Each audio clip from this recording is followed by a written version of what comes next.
सवारी 100 सिंहों से भी बलशाली, अष्टभुजाओं वाली दुष्टों को तू ही ललकारती। ओ मैया हम सब उतारे तेरी आरती। ओ मैया हम सब उतारे तेरी आरती।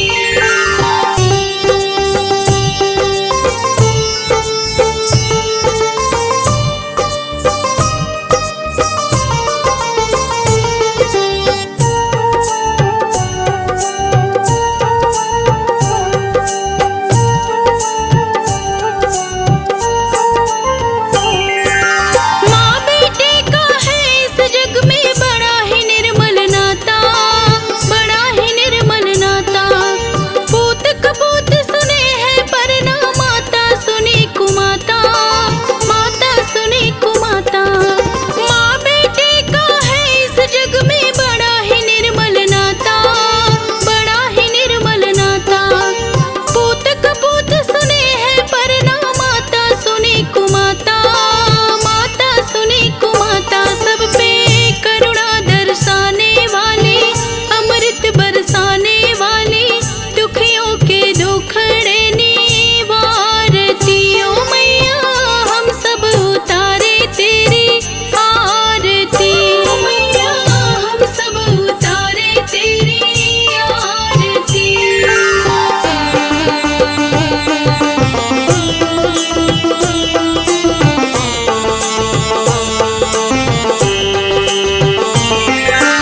नहीं मांगते धन और दौलत, ना चांदी ना सोना, ना चांदी ना सोना।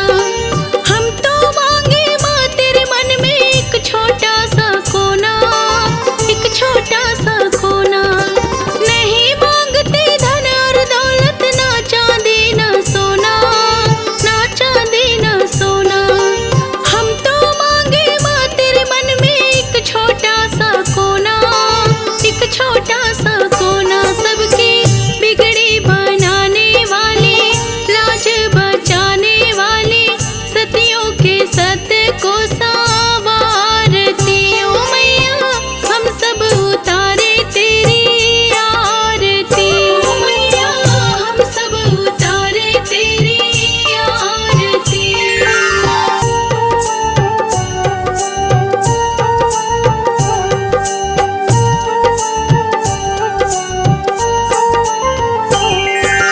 चरण शरण में खड़े तुम्हारी, ले पूजा की थाली, ले पूजा की थाली। वरद हस्त सर पर रख दो माँ, संकट हरने वाली, संकट हरने वाली।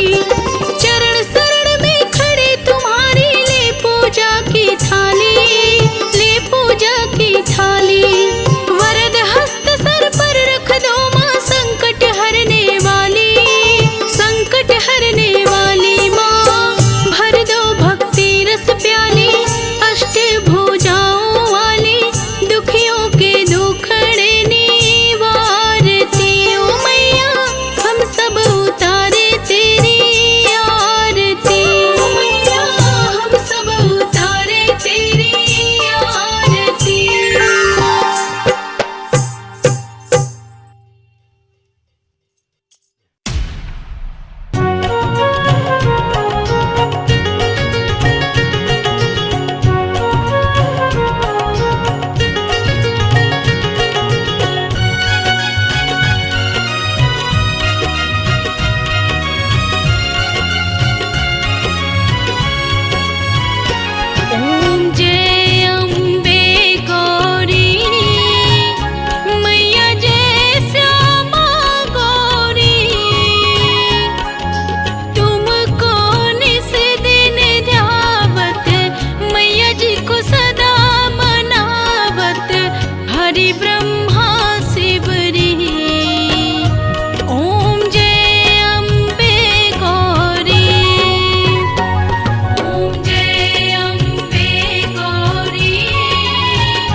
धूमावती माता, भुवनेश्वरी बंगला सुखदाता, श्री भैरव तारा जगतारणी, भार भव दुख निवारिणी, हरि वाहन सोह भवानी, लांगुर वीर चलत अगवानी, कर में खप्पर खड्ग विराजे, को देख काल डर भाजे, सोहे अस्त्र और त्रिशूल, जाते उठत शत्रु ही असूला, नगर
जग की सृजनहार दुर्गा परम सनातनी, जग की सृजनहार आदि भवानी महादेवी, सृष्टि का आधार रे भक्तों, सृष्टि का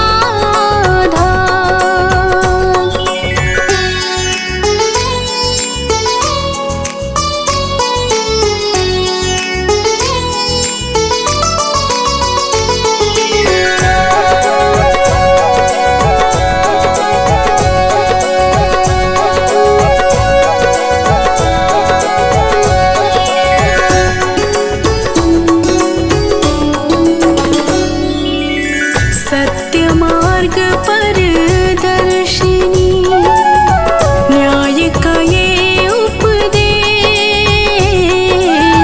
सत्य मार्ग पर दर्शिनी, न्याय का ये उपदेश।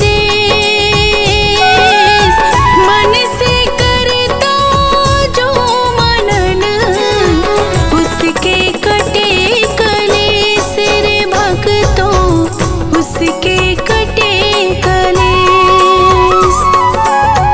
जो भी विपत्ति काल में कर दुर्गा का जाप, जो भी विपत्ति काल में कर दुर्गा का जाप, पूर्ण हो मनोकामना सभी, भागे दुख संताप रे भक्तों, भागे दुख संताप।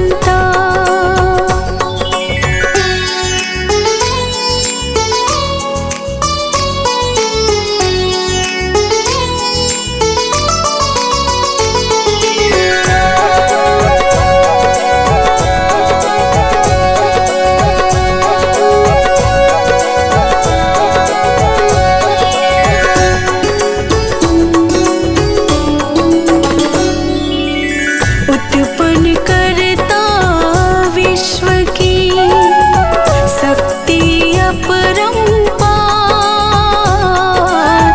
उत्पन्न करता विश्व की शक्ति अपरंपार।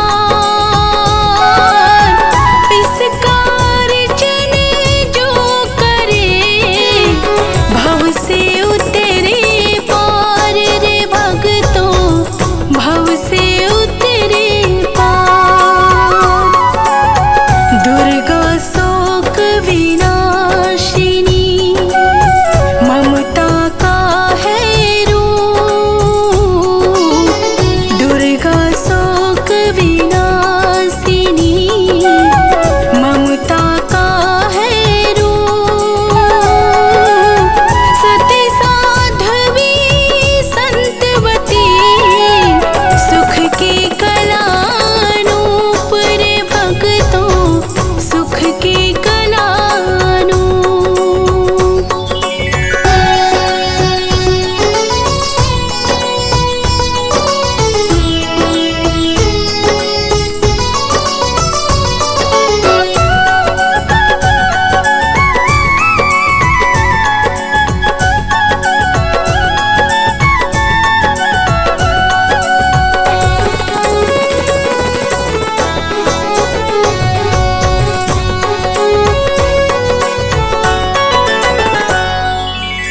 विष्णु ब्रह्मा रुद्र भी दुर्गा के हैं अधीन। विष्णु ब्रह्मा रुद्र भी दुर्गा के हैं अधीन। बुद्धि विद्या वरदानी, सर्व सिद्धि प्रवीण रे भक्तों, सर्व सिद्धि प्रवीण। 1,84 योनियां से ये मुक्ति दे, 1,84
त्र्यम्बके गौरी नारायणी नमोस्तुते।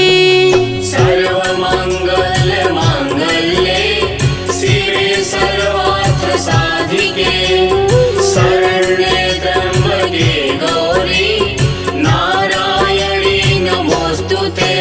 ॐ जयन्ती मंगला काली भद्रकाली कपालिनी दुर्गा क्षमा शिवा धात्री स्वाहा सदा नमोस्तुते।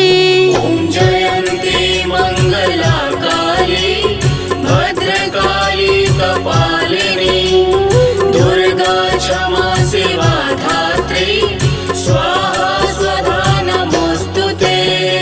या देवी सर्वभूतेषु शक्तिरूपेण संस्थिता नमस्तस्यै नमस्तस्यै नमस्तस्यै नमो नमः। या देवी सर्वभूतेषु शक्तिरूपेण संस्थिता नमस्तस्यै नमस्तस्यै नमस्तस्यै नमो नमः। या देवी सर्वभूतेषु लक्ष्मीरूपेण संस्थिता नमस्तस्यै नमस्तस्यै नमस्तस्यै नमो नमः। या देवी सर्वभूतेषु लक्ष्मीरूपेण संस्थिता नमस्तस्यै नमस्तस्यै नमस्तस्यै नमो नमः। या देवी सर्वभूतेषु मातृरूपेण संस्थिता नमस्तस्यै नमस्तस्यै नमस्तस्यै नमो नमः। या देवी सर्वभूतेषु मातृरूपेण संस्थिता नमस्तस्यै नमस्तस्यै नमस्तस्यै नमो नमः। या देवी सर्वभूतेषु दयारूपेण संस्थिता नमस्तस्यै नमस्तस्यै नमस्तस्यै नमो नमः। या देवी सर्वभूतेषु दयारूपेण संस्थिता नमस्तस्यै नमस्तस्यै नमस्तस्यै नमो नमः। या देवी सर्वभूतेषु बुद्धिरूपेण संस्थिता नमस्तस्यै नमस्तस्यै नमस्तस्यै नमो नमः। या देवी सर्वभूतेषु बुद्धिरूपेण संस्थिता नमस्तस्यै नमस्तस्यै नमस्तस्यै नमो नमः। या देवी सर्वभूतेषु शान्तिरूपेण संस्थिता नमस्तस्यै नमस्तस्यै नमस्तस्यै नमो नमः। या देवी सर्वभूतेषु शान्तिरूपेण संस्थिता नमस्तस्यै नमस्तस्यै नमस्तस्यै नमो नमः।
भक्तों को जय माता दी। दिव्य भक्ति आराधना चैनल के माध्यम से आज मैं आप सभी भक्तों को शीतला माता की सच्ची और पूरी कथा सुनाने जा रही हूँ। श्रवण करिए। जय माता दी।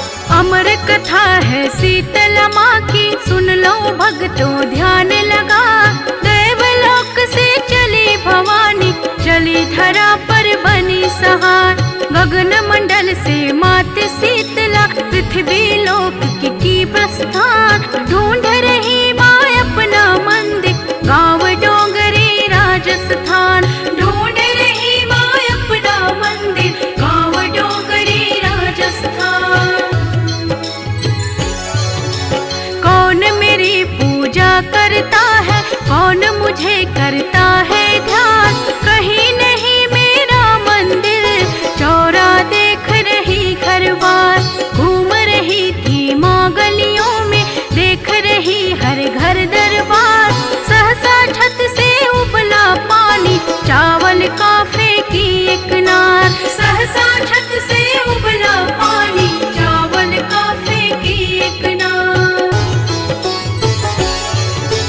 पड़े फफोले माँ के तन पर, धो धो जले बदन अंगार। मदद करो कोई मदद करो माँ, चीख चीख कर करे पुकार। मदद करो कोई मदद करो माँ, चीख चीख कर करे पुकार। लेकिन गाँव का कोई सज्जन नहीं किया माँ का उपचार। घर के बाहर एक कुम्हार बैठी थी दुख में मन मार। देख दशा शीतला माँ की, वही कुमारन भरी अखबार। डाल डाल कर ठंडा पानी, नहलाई माँ को कई बार। डाल डाल कर ठंडा पानी, नहलाई माँ को कई बार। कही कुम्हारन बूढ़ी माँ से, भूखी होगी अपरंपार। कहीं ज्वार की रोटी खा लो, रात का भोजन हो स्वीकार। कहीं ज्वार की रोटी खा लो, रात का भोजन हो स्वीकार। रबड़ी रोटी खाई मैया, देती आशीष अपरंपार। तब जाकर शीतल भई मैया, खूब हुआ सेवा सत्कार। तब जाकर शीतल भई मैया, खूब हुआ सेवा सत्कार। कहा कुम्हारन ने मैया से, कितने बिखरे बाल कपार। लगे गूथने चोटी सर पर, कंघी करने लगे हजार। देख अचानक डरी कुम्हारन, सिर में आँख का कर दीदार। लगी भागने हाथ छुड़ा के, घबराई नारी लाचार। लगे भागने हाथ छुड़ा के, घबराई नारी लाचार। रुक जा बेटी ठहरो बेटी, करे शीतला करुण पुकार। ना मैं भूत प्रेत पैसाचन, डरो नहीं आओ निज द्वार। ना मैं भूत प्रेत पैसाचन, डरो नहीं आओ निज द्वार। मैं हूँ माता देवी शीतला, धरती पर आई यही साथ। कौन मेरी पूजा करता है, मंदिर चौरा का रखवार। कौन मेरी पूजा करता है, मंदिर चौरा का रखवार। इतना कह कर मात शीतला, चार भुजा में ले अवतार। स्वर्ण मुकुट तन हीरे मोती, असली रूप प्रचंड प्रहार। स्वर्ण मुकुट तन हीरे मोती, असली रूप प्रचंड प्रहार। माँ के दर्शन कर कुम्हारन, ओटन लगी लीलार कपार। हूँ गरीब तुझे कहाँ बिठाऊं, नैना बहे अश्रु के धार। हूँ गरीब तुझे कहाँ बिठाऊं, नैना बहे अश्रु के धार। ना चौकी ना साधन घर में, ना कोई आसन है मेरी माँ। हाथ जोड़ कर खड़ी कुम्हारन, क्षमा करो हे माँ एक बार। हाथ जोड़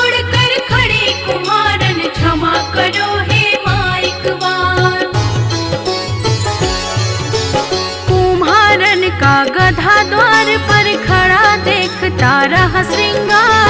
बैठ गई माँ गधे के ऊपर यही मेरा आसन आधार।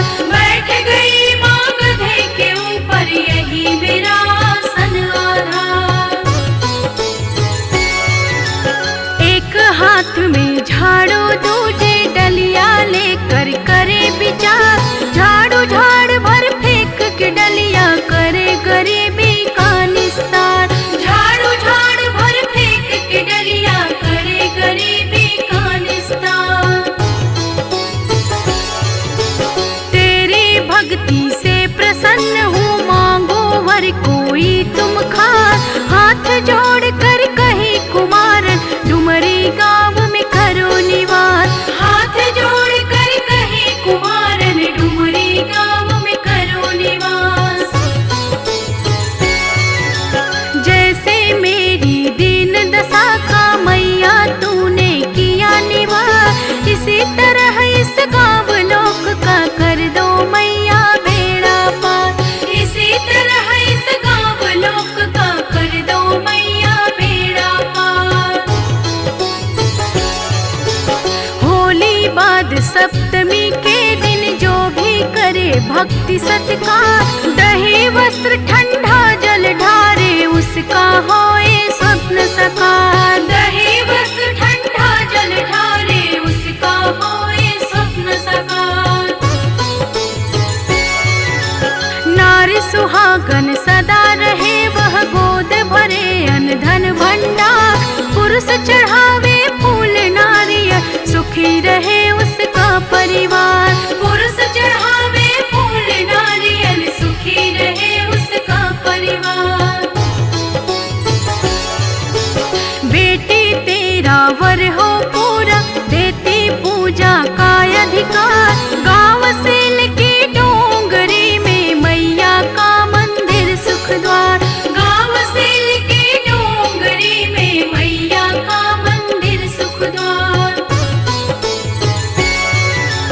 मेला लगता धाम शीतला दिवस सप्तमी को हर बार। पूर्ण कामना सबकी होती जो धावे माँ के दरबार। पूर्ण कामना सबकी होती जो धावे माँ के दरबार। जौनपुर में धाम चौकिया शहर बनारस माँ का न्यास। करे शीतला धाम को सांबे देश विदेश करे अरदास। करे शीतला धाम को सांबे देश विदेश करे अरदास। अदलपुरा में धाम शीतला बुढ़िया माई हथियारा। अहरौरा मिर्जापुर मैया बसे खोह मेले विश्राम। अहरौरा मिर्जापुर मैया बसे खोह मेले विश्राम। ढोलक ताल मजीरा बाज निस दिन मैया के दरबार। जो नित दिन भजन सुनावे भर देती अन्न धन घर द्वार। जो नित दिन ये भजन सुनावे भर देती अन्न धन घर द्वार। अमर कथा है शीतला माँ की सुन लो भक्तों ध्यान लगा। दैवलोक से चली भवानी चली धरा पर भई सहा।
लगन माँ से लगा बैठे, जो होगा देखा जाएगा। लगन माँ से लगा बैठे, जो होगा देखा जाएगा। जो होगा देखा जाएगा, जो होगा देखा जाएगा। जो होगा देखा जाएगा, जो होगा देखा जाएगा। जो होगा देखा जाएगा। तुम्हें अपना बना बैठे, तुम्हें अपना बना बैठे, जो होगा देखा जाएगा। लगन माँ से लगा बैठे, जो होगा देखा जाएगा।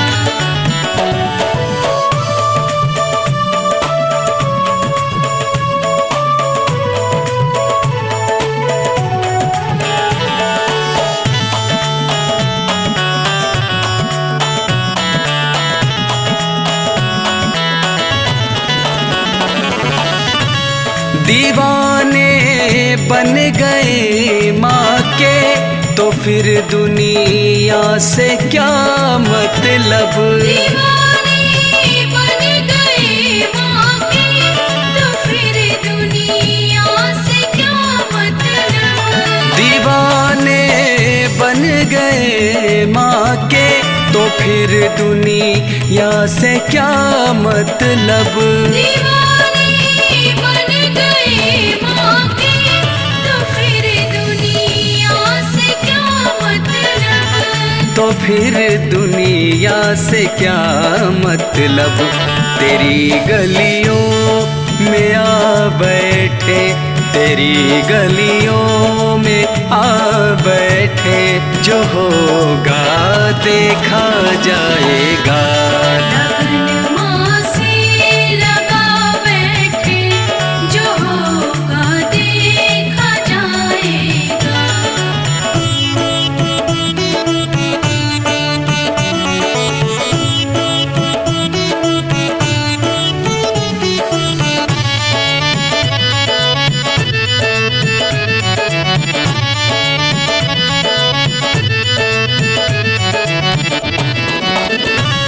कभी दुनिया से डरते थे, कि छुप छुप याद करते थे।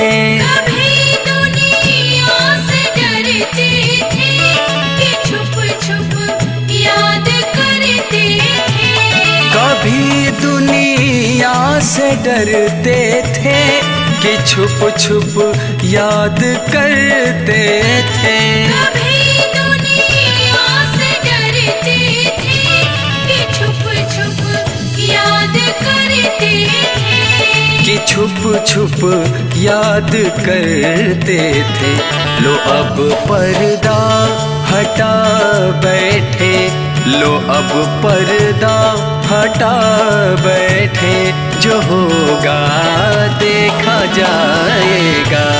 लगन माँ से लगा बैठे, जो होगा देखा जाएगा।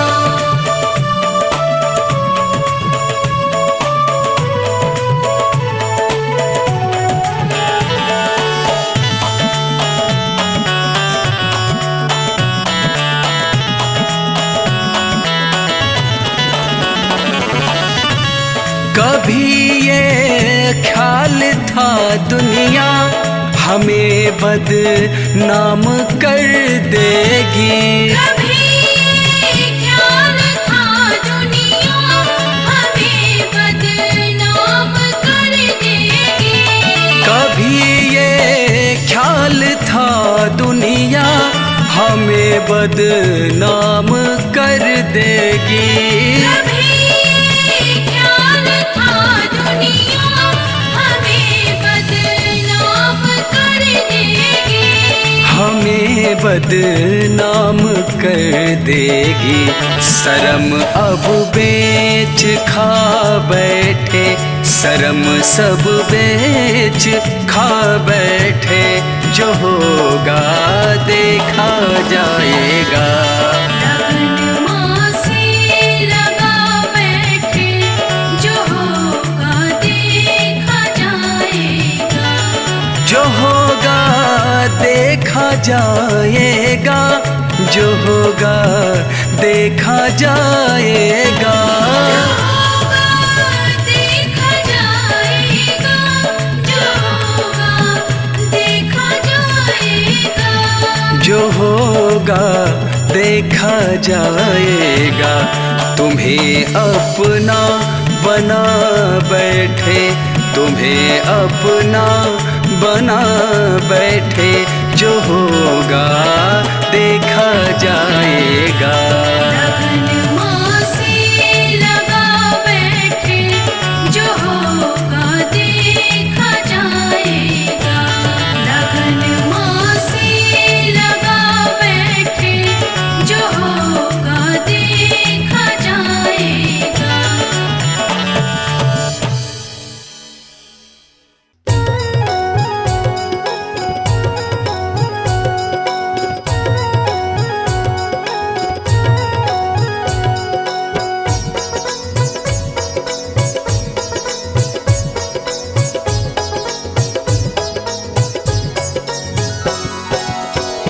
सभी भक्तों को जय माता दी।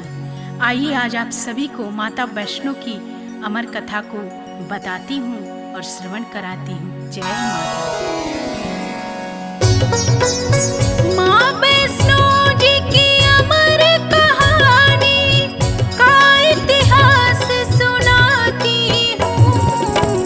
कैसे हुआ वध भैरवनाथ का पावन गाथा गाती हूँ।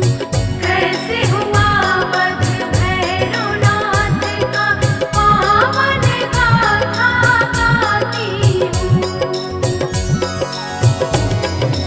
जय माता दी। गुरु गोरखनाथ का शिष्य भैरवनाथ बहुत बड़ा शक्तिशाली व बलशाली अघोरी था। तामसी भोजन करता था और सिवा अपने गुरु के भैरवनाथ किसी से नहीं डरता था। तपोधारी था भैरवनाथ, बहुत बड़ी तपस्या करता था। बिना तंत्र साधना के भैरवनाथ का एक दिन भी नहीं बीतता था। पर इसी के साथ साथ वह बहुत बड़ा घमंडी था। उसका ये मानना था कि वो तीनों लोक का स्वामी है, आंधी है, तूफान है। और ऐसे घमंडी भैरवनाथ का किस प्रकार माँ ने वध किया, आइए आप सभी को पूरी कथा बताती। श्रीधर नाम के एक ब्राह्मण थे और माँ वैष्णो के बहुत बड़े पुजारी थे। बहुत ही दीनहीन हालत थी उनकी, लगता था जैसे बहुत बड़े भिखारी हैं। सुबह शाम दिन रात माँ की भक्ति में लीन रहते थे। एक दिन श्रीधर कहीं जा रहे थे, अचानक से उनके साथ एक बहुत बड़ी घटना घटी। आइए उस घटना के बारे में आप सभी को आगे की कथा में श्रवण कराती हूँ। जय माता दी।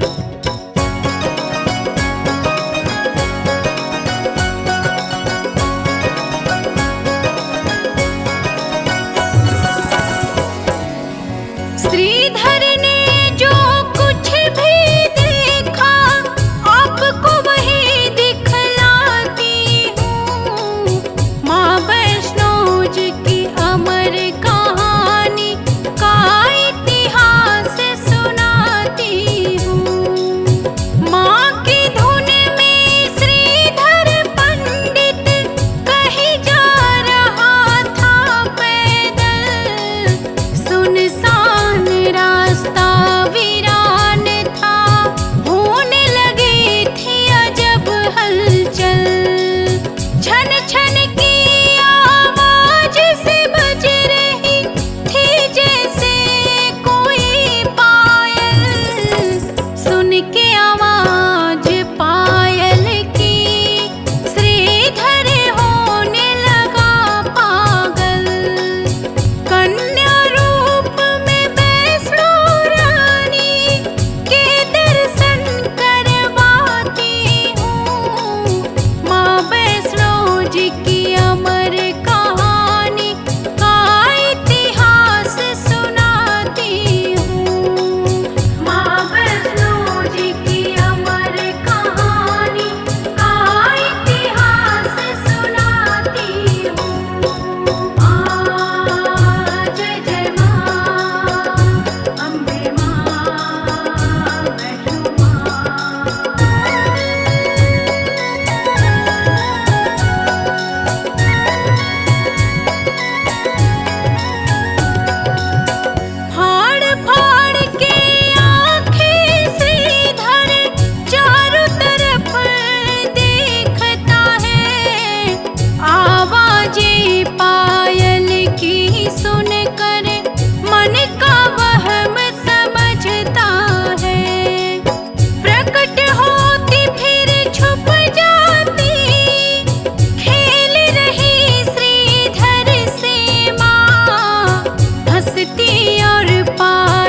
जी की अमर कहानी का इतिहास सुनाती हूँ। माँ वैष्णो जी की अमर कहानी का इतिहास सुनाती हूँ।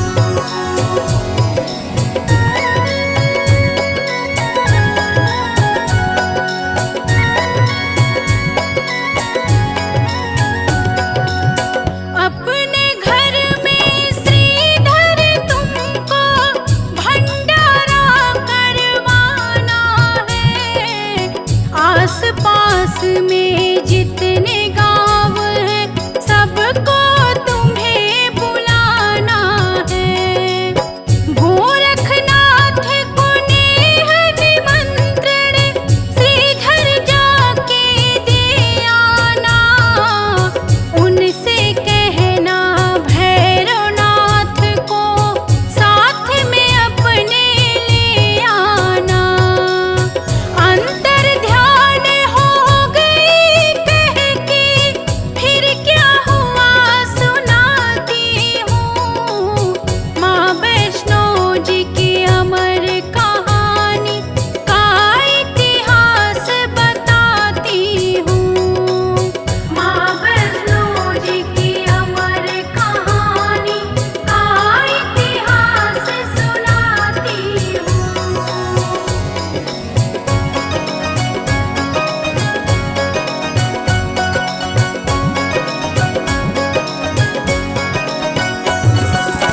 माँ के जाते ही वो श्रीधर डूब गया है रानी में।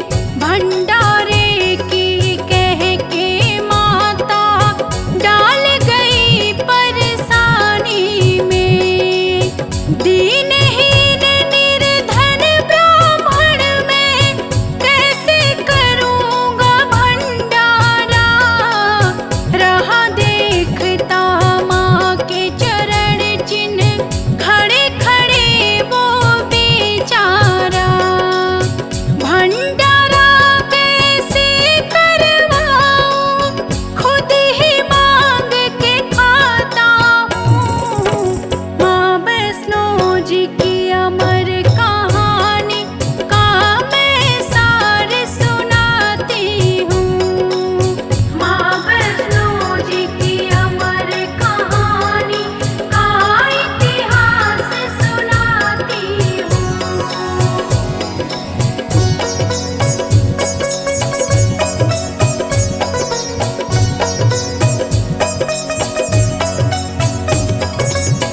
जय माता दी।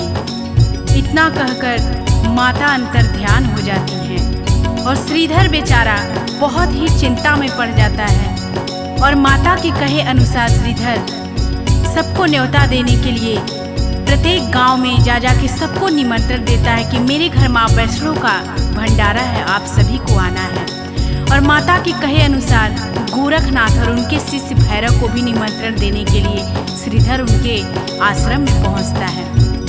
आश्रम में श्रीधर के पहुंचते ही जैसे ही श्रीधर गोरखनाथ और उनके शिष्य भैरवनाथ को अपने यहाँ भंडारे के लिए आने के लिए बोलता है, बहुत ही ठहाके के साथ भैरवनाथ हंसता है और उपहास करके बोलता है कि तुम एक निर्धन हीन दीन ब्राह्मण, तुम क्या मुझे भंडारा करवाओगे?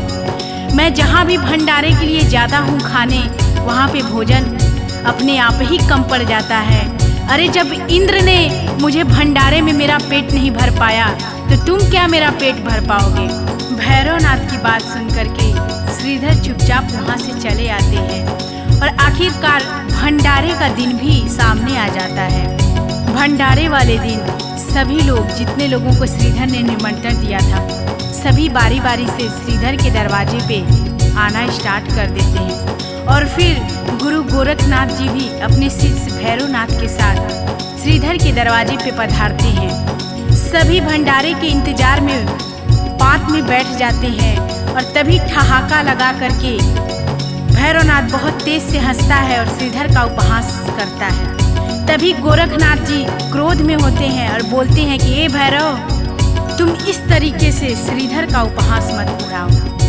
अपनी इस तरीके की बेइज्जती देखकर हाथ जोड़कर श्रीधर माता की मूर्ति के आगे बैठ जाते हैं। हे माँ, जगत जननी, कल्याण करने वाली माँ, आप ही मेरी नैया को पार लगाओ माँ। इतना सुनते ही माता किस प्रकार अपनी चमत्कार दिखाती हैं, आइए आगे की कथा में आप सभी को सुनाते हैं।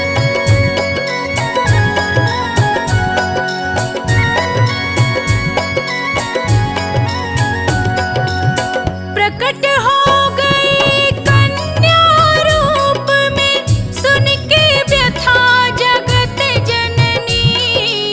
बोली हंस के माँ श्रीधर से, सूरत सही करो अपनी। कहा मैंने भंडारे को तो भंडारा करवाऊंगी, जिसका मन है जो खाने को उसको वही खिलाऊंगी। कन्या रूपी वैष्णो माँ का चमत्कार दिखलाती हूँ। माँ वैष्णो जी की अमर कहानी का इतिहास सुनाती हूँ। माँ वैष्णो जी की अमर कहानी का इतिहास सुनाती हूँ।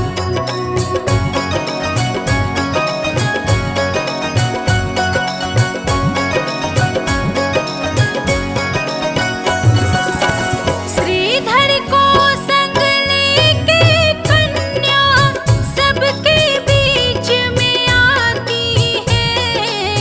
जाएंगे सभी करके भोजन, सबको यही समझाती है।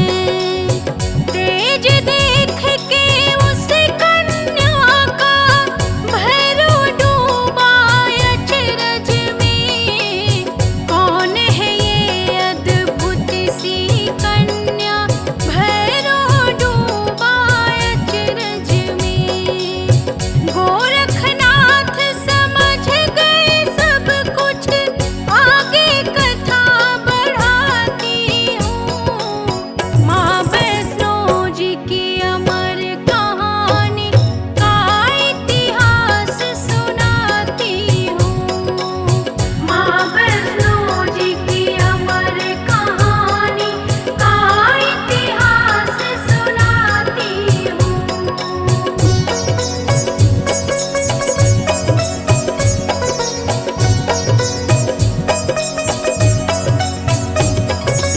जय माता दी। माता के वहाँ उपस्थित होते ही सभी भक्त, सभी अतिथि अचंभित रह जाते हैं, क्योंकि पल में ही सबके सामने पत्तल लग जाता है। पत्तलों में 56 प्रकार के पकवान सज जाते हैं।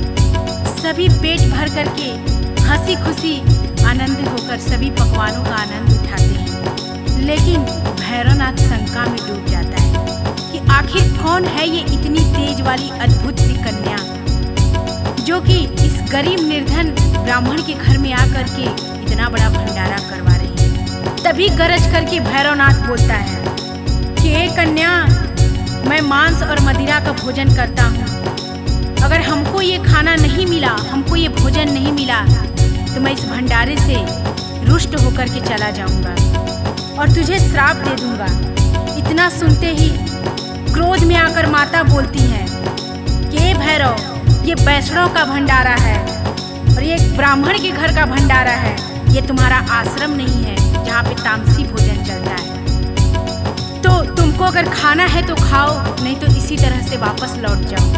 इतना कहकर ही माता अंतर ध्यान हो जाती हैं। आइए आगे की कथा में आपको श्रवण कराते हैं।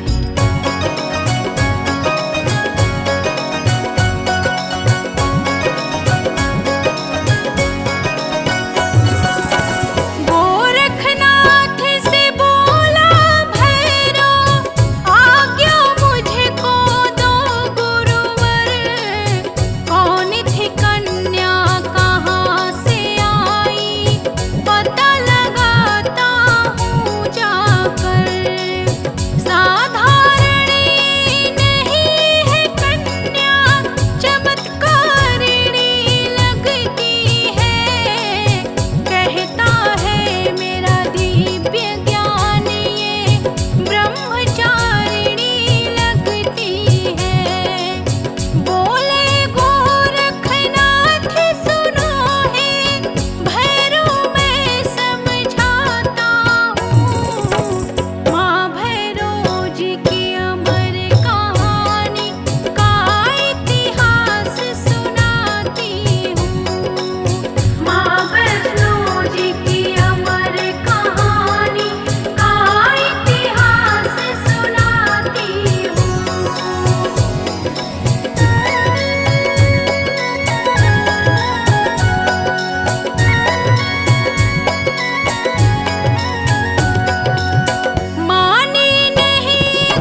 से उड़ रही कन्या, भैरो दौड़ रहा पीछे।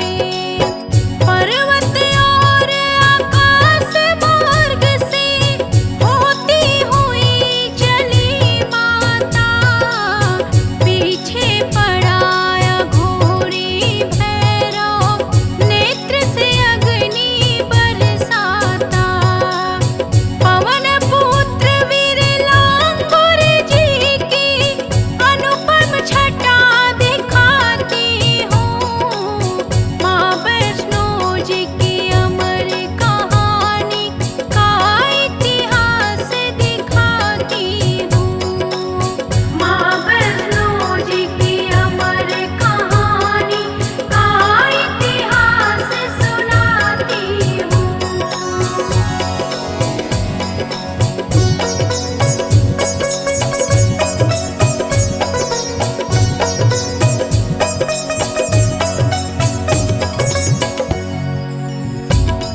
आइए आगे की कथा में आप सभी को पवन पुत्र वीर हनुमान जी की छटा का अद्भुत दर्शन करवाते हैं और किस प्रकार से पवन पुत्र वीर हनुमान जी का माता वैष्णो देवी की कहानी में अद्भुत दर्शन है, आप सभी को दिखलाती हूँ और बताती हूँ।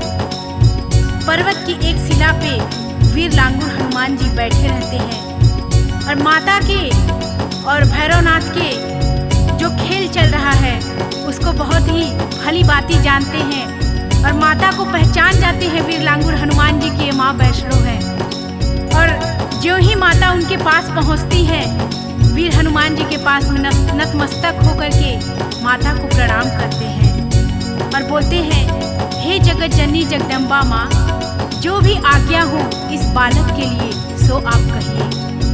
और देखिए आगे माता क्या बोलती हैं हनुमान जी से।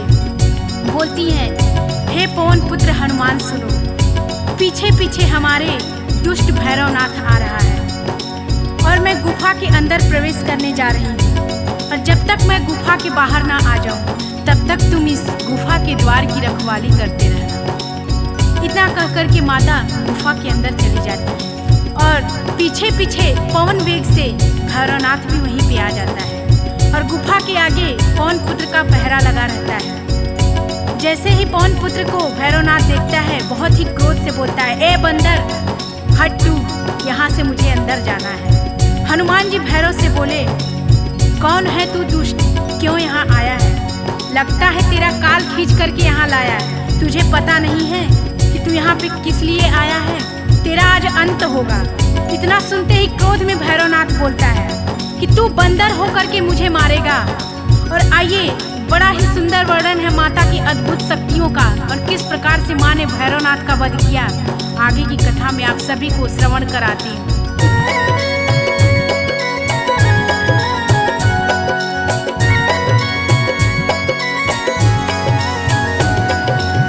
द्वंद्व युद्ध से मल्ल युद्ध फिरे, शस्त्र युद्ध से बार चले। युद्ध चला कई माह तलक, ये नतीजा कोई नहीं हारा। गुफा के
अत्यंत क्रोधित हो जाती हैं और बोलती हैं, ए नीच अधर्मी, सुन ले अघोरी, तेरी मौत आज सुनिश्चित है मेरे हाथों से। चला ले तू अपनी जितनी दिव्य शक्तियां हैं तेरे अंदर।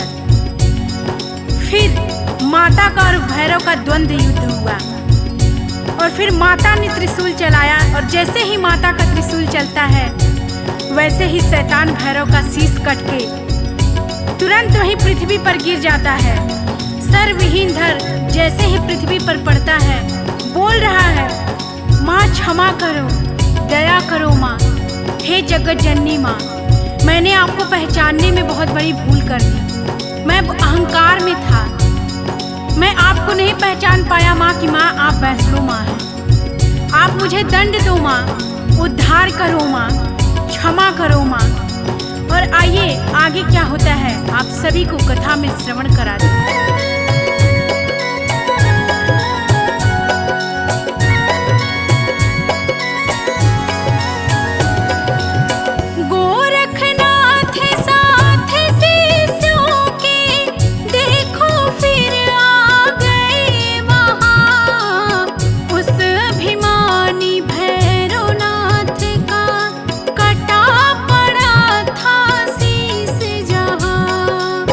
मन ही मन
गोरखनाथ की प्रार्थना करते ही माता करुणामयी को भैरवनाथ पे दया आ जाती है और माता भैरवनाथ से बोलती है, ए भैरव, तुझे मैं आज से ये वरदान देती हूँ जिससे तुझे युगों युगों तक पहचान मिलेगी। तुझे आज एक ऐसा वर देती हूँ जिससे कि मेरे बाद तेरी पूजा होगी और तेरा नाम अमर होगा।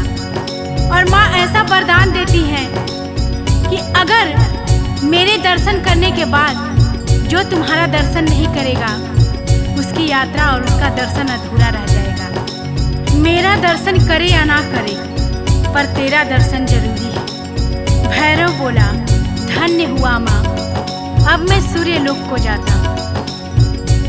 भक्तों, जिस प्रकार करुणामयी माता ने दुष्ट शैतान भैरव का उद्धार किया, उसी प्रकार जगत जननी माँ से मैं अपने सभी भक्तों के लिए प्रार्थना करती हूँ। हे माँ, सबका उद्धार करो माँ, पूरे जगत का कल्याण करो माँ। जो भी क्षमा के योग्य हैं उनको क्षमा प्रदान करो माँ। जिससे भी कोई भूल हुई है उनके भूल को माफ करो माँ। आप जग कल्याणी हो माँ, आप पाप नाशिनी हो माँ, आप जगत तारिणी हो माँ। हाथ रखो माँ हमारे सिर पे, कल्याण करो माँ। मैं अंकिता आपके चरणों में शीश झुकाती हूँ माँ, कल्याण करो माँ। जो भी इस कथा में मेरे से त्रुटि हुई होगी आप सभी भक्तों से और माता रानी से क्षमा प्रार्थी हूँ। प्रेम से बोलिए जय माता दी, जय वैष्णो।